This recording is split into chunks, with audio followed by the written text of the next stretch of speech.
Hello,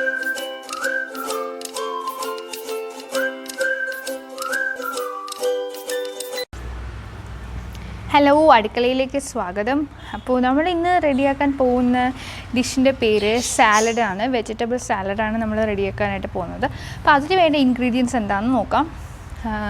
ഞാനിവിടെ 2 സവോള തൊലി കളഞ്ഞെടുത്തിട്ടുണ്ട്. അതേപോലെ 2 തക്കാളി എടുത്തിട്ടുണ്ട്, 2 ക്യാരറ്റ്സ് എടുത്തിട്ടുണ്ട്, 1 പച്ചമുളക് എടുത്തിട്ടുണ്ട്, പിന്നെ 2 തണ്ട് കറിവേപ്പില എടുത്തിട്ടുണ്ട്, ആവശ്യത്തിന് ഉപ്പ് എടുത്തിട്ടുണ്ട്.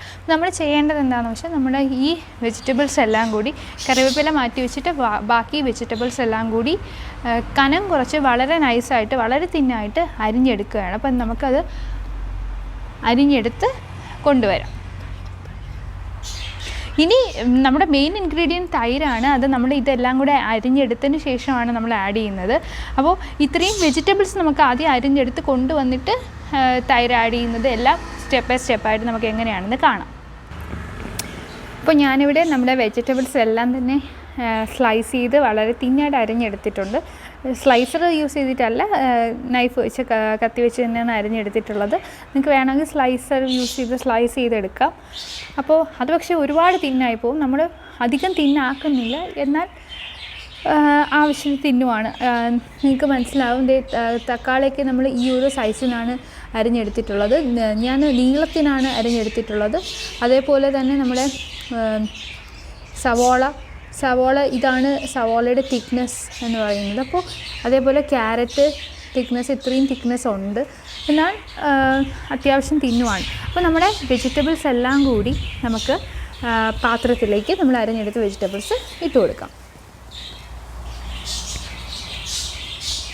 ആദ്യം ടൊമാറ്റോ അല്ലെങ്കിൽ നമ്മുടെ തക്കാളി,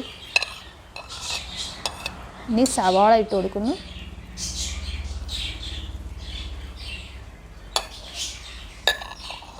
എങ്ങനെ അരിയണം, നീളത്തിന് വേണോ വട്ടത്തിന് വേണോ അതൊക്കെ നിങ്ങളുടെ ഇഷ്ടമാണ്. ഞാനിപ്പോൾ നീളത്തിനാണ് ഇവിടെ അരിഞ്ഞെടുത്തിട്ടുള്ളത്.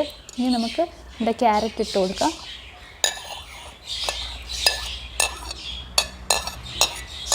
ലാസ്റ്റ് നമ്മുടെ പച്ചമുളക് ഇടാം.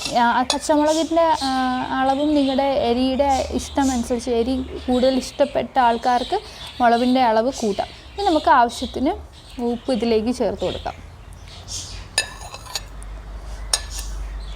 ഇനി നമുക്ക് ചെയ്യേണ്ട കാര്യം, നമ്മൾ ഇതെല്ലാം കൂടി തന്നെ സ്പൂൺ വെച്ച് നന്നായിട്ട് യോജിപ്പിച്ച് എടുക്കുക.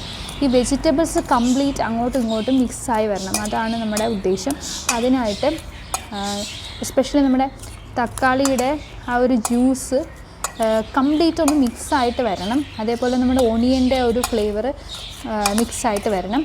പച്ചമുളക് എല്ലായിടത്തും എത്തണം. മുളകിൻ്റെ കഷ്ണം വേണമെങ്കിൽ ജസ്റ്റ് ഒന്ന് ഉടച്ചൊക്കെ കൊടുക്കാം. അതിൻ്റെ എസൻസ് കംപ്ലീറ്റ് ഇറങ്ങി വരാനായിട്ടാണ് നമ്മളിത് ചെയ്യുന്നത്. കംപ്ലീറ്റ് മിക്സായി വരാനാണ് ഇങ്ങനെ നമ്മൾ ഉടച്ച് കൊടുക്കുന്നത്. അപ്പോൾ ഇങ്ങനെ ചെയ്യുമ്പോൾ തന്നെ നിങ്ങൾക്ക് ആ ഉള്ളിയുടെയും അതേപോലെ മുളകിൻ്റെയും ഒക്കെ ഫ്ലേവറിൻ്റെ ആ ഒരു അരോമ, ആ ഒരു മണം നിങ്ങൾക്കത് ഫീൽ ചെയ്യും. ഇപ്പോൾ എന്താ നമുക്ക് നോക്കുമ്പോൾ തന്നെ കാണുന്നത് തക്കാളിയുടെ ജ്യൂസൊക്കെ ഇറങ്ങി വന്നിട്ടുണ്ട് കാണുന്നുണ്ടല്ലോ. അപ്പോൾ ഇതാണ് ഈ ഒരു പരുവായി കഴിഞ്ഞാൽ നമുക്കിനി ലാസ്റ്റ് ഐറ്റം ആയിട്ടുള്ള തൈര് നമുക്കിതിലേക്ക് ആഡ് ചെയ്ത് കൊടുക്കാം. ഞാനിപ്പോൾ ഇവിടെ 1 കപ്പ് തൈരാണ് എടുത്തിട്ടുള്ളത്. എൻ്റെ തൈര് കുറച്ച് ലൂസാണ്, കട്ട തൈരല്ല, ലൂസായിട്ടുള്ള തൈരാണ്. അപ്പോൾ ഞാൻ തൈര് ആഡ് ചെയ്തു. ഇപ്പോൾ കട്ട തൈരാണെങ്കിൽ കുറച്ചുകൂടെ ഭംഗിയായിരിക്കും. ഇനി നമ്മുടെ എല്ലാം കൂടി നന്നായിട്ട് മിക്സ് ചെയ്തെടുക്കുന്നു. നിങ്ങൾ കാണുന്നുണ്ടല്ലോ നമ്മുടെ പച്ചമുളകിൻ്റെ പച്ച കളറ്, ടൊമാറ്റോയുടെ റെഡ് കളറ്, ഉള്ളിയുടെ വൈറ്റ് കളർ, ക്യാരറ്റിൻ്റെ ഓറഞ്ച് കളർ. അപ്പോൾ ഇങ്ങനെ ഒരു കളർഫുള്ളായിട്ടുള്ള ഒരു സാലഡാണ്. അപ്പോൾ ഇതിലേക്ക് കുറച്ചുകൂടെ കളർഫുള്ളാക്കാനായിട്ട് നമ്മുടെ 2 തണ്ട് കറിവേപ്പില നമ്മൾ മാറ്റി വെച്ചത് കറിവേപ്പില എടുക്കുക. ജസ്റ്റ് നിങ്ങളുടെ കൈ കൊണ്ട് തന്നെ അതിനെ 2ആയിട്ട് മുറിച്ച് ഇതിലേക്ക് ആഡ് ചെയ്ത് കൊടുക്കാം. വേണമെങ്കിൽ അരിഞ്ഞു കൊടുക്കാം, അതല്ലെങ്കിൽ ഇങ്ങനെ കൈ വെച്ച് തന്നെ മുറിച്ച് ആഡ് ചെയ്ത് കൊടുത്തതിന് ശേഷം വീണ്ടും ഈ കറിവേപ്പില എല്ലായിടത്തും അതിൻ്റെ എസൻസ് എത്താനായിട്ട് ഇളക്കി യോജിപ്പിച്ച് കൊടുക്കുക. ഇനി ചിലർ ഇതിലേക്ക് മല്ലിയില ഇടും, ചിലർ ഇതിൽ ഇഞ്ചി ഇടും. അപ്പോൾ അതൊക്കെ നിങ്ങളുടെ ഇഷ്ടമാണ്.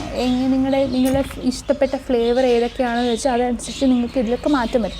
പക്ഷേ നമുക്ക് സിമ്പിളായിട്ട് എങ്ങനെയാണ് ഒരു സലാഡ് റെഡിയാക്കി എടുക്കാൻ പറ്റുന്നത് എന്നാണ് ഞാനിവിടെ കാണിച്ചത്. അപ്പോൾ നമ്മുടെ കയ്യിൽ എപ്പോഴും ഉണ്ടാവുന്ന ഐറ്റംസാണ് ഈ തക്കാളി ആയാലും ഓണിയൻ ആയാലും അല്ലെങ്കിൽ ഉള്ളി ആയാലും ക്യാരറ്റ്സ് ആയാലും ഇതൊക്കെ തന്നെ. സാലഡ് നമുക്ക് ബിരിയാണിയുടെ കൂടെ ഫ്രൈഡ് റൈസിൻ്റെ കൂടെയൊക്കെ സൈഡ് ഡിഷസ് ആയിട്ട് എടുക്കാൻ പറ്റുന്ന ഒരു ഐറ്റമാണ്. അത് ചോറിൻ്റെ കൂടെയും ശരിക്കും ഒരു കറിയായിട്ട് തന്നെ നമുക്കത് യൂസ് ചെയ്യാം. അപ്പോൾ ഈ സലാഡ് വളരെ ഈസി ആയിട്ട് പ്രിപ്പയർ ചെയ്യാൻ പറ്റുന്ന ഈ സലാഡ് നിങ്ങളെല്ലാവരും ട്രൈ ചെയ്ത് നോക്കണം. പുതിയൊരു റെസിപ്പിയായി പുതിയൊരു വീഡിയോയിലൂടെ കാണുന്നത് വരെ ബൈ.